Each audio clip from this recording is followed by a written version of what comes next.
Hi viewers, welcome to our channel. ప్రస్తుతం మనతో పాటు భరద్వాజ్ గారు సీనియర్ జర్నలిస్ట్ ఉన్నారు. వారితో ఒకసారి మాట్లాడదాం. సార్ నమస్కారం సార్. నమస్తే అండి. సార్, మిథున్ చక్రవర్తి గారికి దాదాసాహెబ్ ఫాల్కే అవార్డు ఎంపిక చేశారు ఆయన్ని. సో ఇప్పుడు దీనిపైన కొంత భిన్నాభిప్రాయాలు అయితే వ్యక్తం అవుతున్నాయి. అంటే మిథున్ చక్రవర్తి గారికి ఇవ్వడం కరెక్టా లేదా అన్నట్టుగా కూడా ఒక చర్చ అయితే జరుగుతుంది సార్. మరి మీ ఒపీనియన్ ఏంటి సార్? అంటే మిథున్ చక్రవర్తి నటుడిగా ఆయన ప్రయాణం ప్రారంభమైంది మృగయా సినిమాతో. మృగయా మృణాల్ సేన్ గారి సినిమా అది. దాని నిర్మాతలలో తెలుగువారు ఉన్నారు. గుళ్ళపల్లి రవీంద్రనాథ్ గారు ఆయన ప్రొడ్యూసర్ ఆ సినిమాకి. అలా ఆ సినిమా నవయుగ వారు తెలుగులో రిలీజ్ చేశారు. దానికి వినోద పన్ను మినహాయింపు ఇచ్చారు ఆ రోజుల్లో. మృగయ అనే సినిమాలో ఆయన ఒక ఆదివాసీ యువకుడిగా నటించాడు మిథున్ చక్రవర్తి. అతన్ని ఫిల్మ్ ఇన్స్టిట్యూట్ నుంచి సెలెక్ట్ చేసుకున్నాడు మృణాల్ సేన్.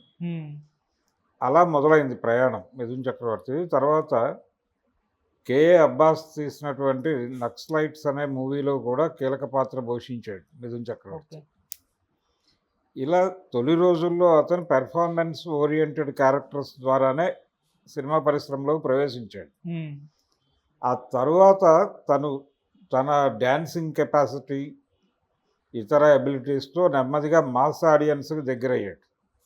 అయిన తర్వాత కూడా ఆయన కొన్ని క్యారెక్టర్ రోల్స్లో కనిపిస్తూ వచ్చాడు. మధ్యలో రీసెంట్గా కూడా ఆయన క్యారెక్టర్ రోల్స్ చేస్తున్నాడు. పెర్ఫార్మెన్స్ ఓరియంటెడ్ క్యారెక్టర్స్లో ఆయన ఏమీ ఇబ్బంది పెట్టిన సందర్భాలు ఏమీ లేవు. అయితే పొలిటికల్గా ఆయన ఎటు లీనియంట్గా ఉన్నాడు, ఎటువైపు నిలబడి ఉన్నాడు అనేది ఒకటి క్రైటీరియా. కొంత తనకి అనుకూలంగా వ్యవహరిస్తున్న వాళ్ళకి ఇలాంటి అవార్డులు ఇవ్వటం అనేది ఒక కల్చర్గా మొదలై జరుగుతుంది. మొదటి నుంచి ఉంది అది, ఇప్పుడు కాదు. తొలి రోజుల నుంచి, అంటే అవార్డుల కార్యక్రమం మొదలైనప్పటి నుంచి ఉంది ఈ కల్చరు. ఇందులో భాగంగానే చాలామంది అర్హత ఉన్న వాళ్ళకి దాదా సాహెబ్ ఫాల్కేలు, పద్మభూషణ్లు, పద్మవిభూషణ్లు రాని చాలా గొప్ప ఆర్టిస్టులు, సినిమా రంగానికి అనేక విధాల సేవలు చేసిన వాళ్ళు ఉన్నారు. ఉదాహరణకి తెలుగు సినిమా రంగం నుంచి చూస్తే అక్కినేని నాగేశ్వరరావు గారికి అన్ని పురస్కారాలు దక్కాయి. ఆయనకి పద్మవిభూషణ్ తర్వాత ఇది దాదాసాహెబ్ ఫాల్కే ఇవన్నీ దక్కినాయి. అలాగే చిరంజీవి గారికి పద్మవిభూషణ్ దక్కినాయి. బహుశా ఆయన నెక్స్ట్ దాదాసాహెబ్ ఫాల్కేకి రెడీగా ఉండుంటాడు. ఆ లిస్టులో డెఫినెట్గా ఆయనకు అవకాశం ఉంది. అయితే తెలుగు సినిమా రంగం నుంచే చూస్తే కథా రచయితగా, దర్శకుడిగా, కొత్త కాన్సెప్చువల్ డిజైన్స్ చేసినటువంటి క్రియాశీలిగా, సృజనాశీలిగా, అనేక విధాల బహుముఖ ప్రజ్ఞ చాటినటువంటి, అంటే రకరకాల పాత్రలు, విలన్గాను, హీరోగాను, అన్ని విధాలుగాను అన్ని పాత్రలు చేసినటువంటి ఒక వర్స్టైల్ ఆర్టిస్ట్ అంటే ఇతనే అనే లెవెల్లో పెర్ఫామ్ చేసినటువంటి వాడు. అలాగే తన నటనతో జాతీయ స్థాయిలో గుర్తింపు సంపాదించుకున్నవాడు.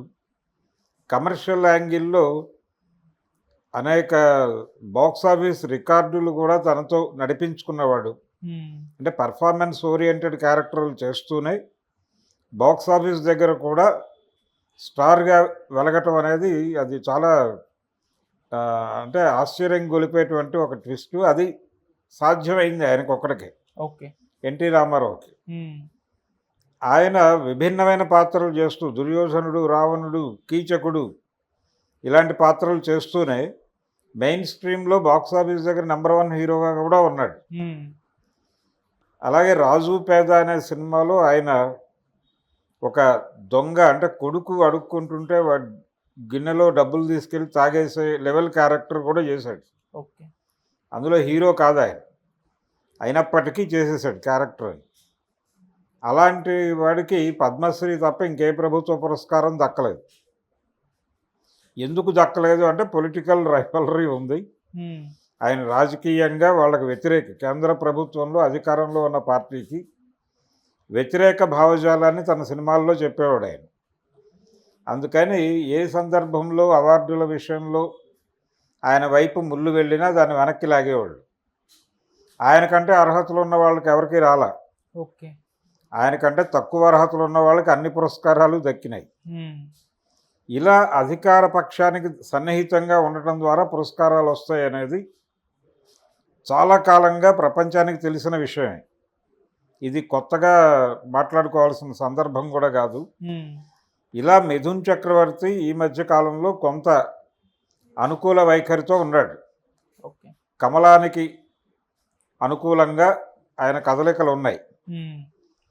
ఇది ఆయన వైపు చూసింది. ఇప్పుడు ఈ పురస్కారం ఆయన వైపు చూడటం వెనకాల ఈ పొలిటికల్ మోటో ఉంది. తద్వారా ఆయన రిప్రజెంట్ చేస్తున్నటువంటి ఏరియాలని తన వైపు తిప్పుకోవడం అనేది ఒకటి బీజేపీ ప్రోగ్రామ్గా ఉంది. ఇందులో భాగంగానే ఆ పురస్కారానికి ఆయన ఎంపిక చేశారు. ఇది జనరల్గా జరుగుతుంది. ప్రస్తుతం చిరంజీవి గారు కూడా అటే చూస్తున్నాడు. ఆయన కూడా కమలాభిమానే. హ్మ్. కమలం దిశగా ఆయన చూపులు ఉన్నాయి. ఆయన ఓపెన్గా మాట్లాడు కానీ ఆయన మనసు కమలంతోనే ఉంది అనేది అనేక సందర్భాల్లో ప్రూవ్ అయినటువంటి విషయం. మేబీ నెక్స్ట్ ఇయర్ ఆ తర్వాత సంవత్సరం ఆయనకు కూడా దాదాసాహెబ్ వచ్చే ఛాన్సెస్ అయితే చాలా ప్రస్ఫుటంగా ఉన్నాయి. మరికొద్ది కాలం తర్వాత పవన్ కళ్యాణ్కి కూడా రావచ్చు. అంటే ఆశ్రిత పక్షపాతం అనేది డెఫినెట్గా దీనిలో ఉంది. అవార్డుల ప్రకటన కార్యక్రమంలో, అవార్డుల వితరణ కార్యక్రమంలో అందులో భాగంగానే మిథున్ చక్రవర్తి ఎజెండాలోకి వచ్చాడు. హ్మ్. అయితే మిథున్ చక్రవర్తి ఆర్టిస్ట్గా అతని క్యాలిబర్ ఏమిటి అనే ఏరియాలో చర్చ అది వేరు. ఆయన కమర్షియల్ సినిమాలు చేశాడు, అవార్డు సినిమాలు చేశాడు, అన్నీ చేశాడు. నటుడిగా తను అద్భుతమైనటువంటి పెర్ఫార్మర్ కాదు, కానీ ఇచ్చిన సన్నివేశాన్ని రక్తి కట్టించటంలో దర్శకుడికి సహకరించేటువంటి నటుడు. హ్మ్. అంతవరకు అతను ప్రూవ్డ్.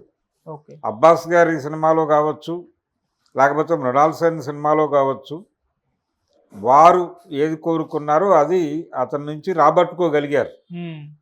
ఆ అవకాశం ఉంది అతను. విశ్వనాథ్ గారు కూడా ఒక సినిమా తీశాడు కదా ఆయనతో. సప్తపది హిందీ వెర్షన్లో హీరో మిథున్ చక్రవర్తి. ఓకే.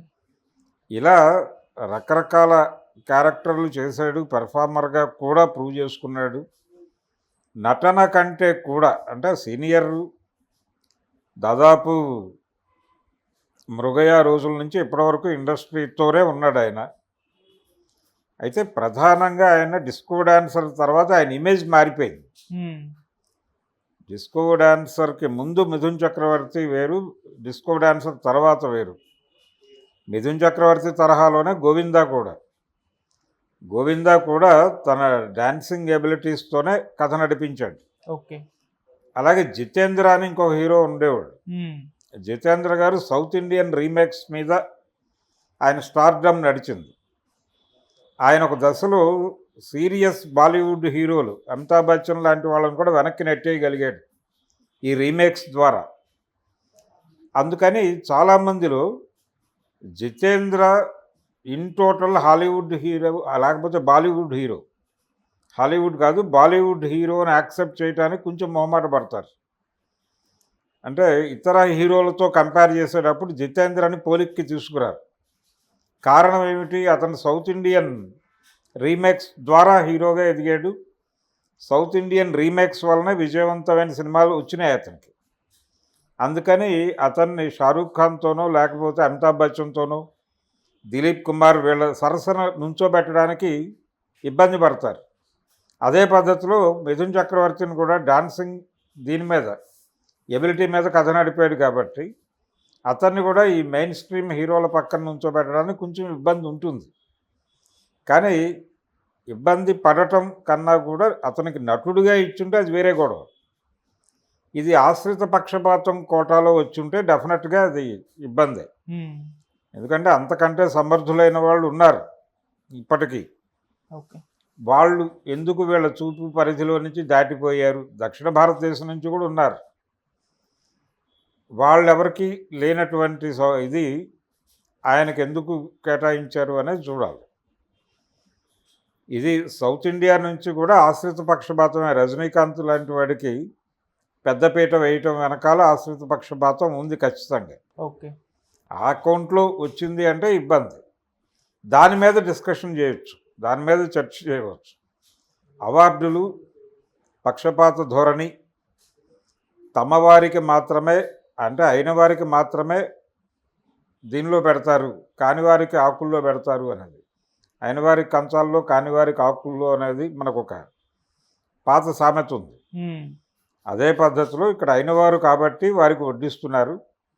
ఈ వడ్డింపులు దక్కించుకునే జాబితాలో మెగాస్టార్ చిరంజీవి కూడా డెఫినెట్గా ఉన్నాడు. ఓకే.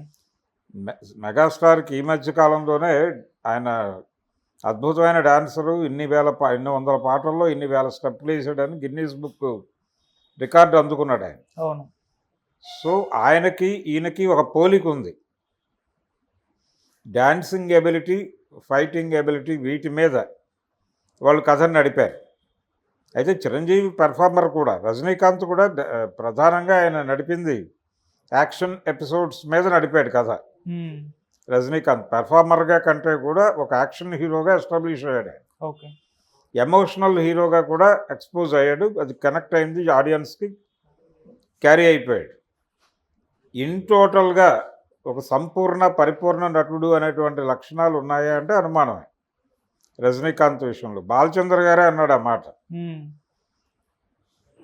చిరంజీవిని పొగిడే క్రమంలో ఆయన చిరంజీవి రజనీకాంత్లో ఉన్న ప్లస్లు, కమల్ హాసన్లో ఉన్న ప్లస్లు రెండు కలిసి చిరంజీవిలో ఉన్నాయన్నాడు. అలా ఆయన ఒక కితాబు ఇచ్చాడు చిరంజీవికి. సో ఆయనే ఒక పరిమితి విధించాడు రజనీకాంత్కి. బాలచంద్ర ఎవరైతే ఆయన్ని పరిచయం చేశాడో ఆ డైరెక్టరే కొన్ని పరిమితులు ఉన్నాయి రజనీకాంత్కి అనేది అడ్మిట్ చేసి మాట్లాడాడు. అటువంటి రజనీకాంత్కి కూడా అత్యున్నత పురస్కారాలు దక్కేసినాయి కదా, ఇంటిని వెతుక్కుంటూ వెళ్ళి. అది కూడా ఆయనతో పని ఉండటము, ఆయన ఇమేజ్తో పని ఉండటము, ఈయన కూడా అనుకూలంగా వ్యవహరించటం, ఇవన్నీ కలిసి ఆయనకు కూడా పురస్కారాలు వరించినాయి. అదే మిథున్ చక్రవర్తికి. మిథున్ చక్రవర్తికి, చిరంజీవికి వీళ్ళందరికీ వచ్చేసినంత మాత్రాన ఇవి రాని వాళ్ళందరూ ఏమిటి అనేది. ఆ మధ్య రాజమౌళికి పద్మశ్రీ వచ్చినప్పుడు కూడా ఈ చర్చ జరిగింది. అంటే తెలుగులో దాసరి గారికి పద్మశ్రీ లేదు, అంతకుముందు ఆదుర్తి సుబ్బారావుకి లేదు, అంతకుముందు కేవీ రెడ్డి గారికి లేదు. వీళ్ళెవరికి అంటే బిఎన్కి దాదాపాల్కే అవార్డు వచ్చింది, కేవీ రెడ్డి గారికి ఏమీ లేదు. ఆయన గురించి పట్టించుకున్నవాడు ఎవడు లేడు, పైరవీ చేసినవాడు కూడా ఎవడు లేడు. అందుకని ఆయన ఎవరికి తట్టడు. మాయాబజార్ సినిమా 100 సార్లు చూసిన వాళ్ళు ఉండొచ్చు, కానీ కేవీ రెడ్డి గారికి ఒక పురస్కారం ఇచ్చి గౌరవించుకుందాం అనే స్పృహ ఎవరికి ఉండే అవకాశం లేదు. ఓకే. ఎందుకంటే ఎవడో ఒకటి ఫాలో అప్ చేసి పెట్టాలి అక్కడ. ఈ ఫాలో అప్ చేయటము, ఒక ప్రోగ్రామ్గా దీన్ని నడపటం అనేది డెఫినెట్గా కొంతమంది చేస్తారు. అలా చేసిన వారికి ఎక్కడో చోట ఒక ప్లేస్మెంట్ దొరుకుతుంది. అలా మిథున్ చక్రవర్తికి దాదాసాహెబ్ ఫాల్కే పురస్కారం దక్కడం వెనకాల ఆయన కృషి, వీరి కోఆపరేషను, వీళ్ళ అవసరము, ఇవన్నీ కలగలిసి ఆయనకు ఆ పురస్కారం వచ్చింది అనేది అయితే వాస్తవం. Okay sir, thank you so much.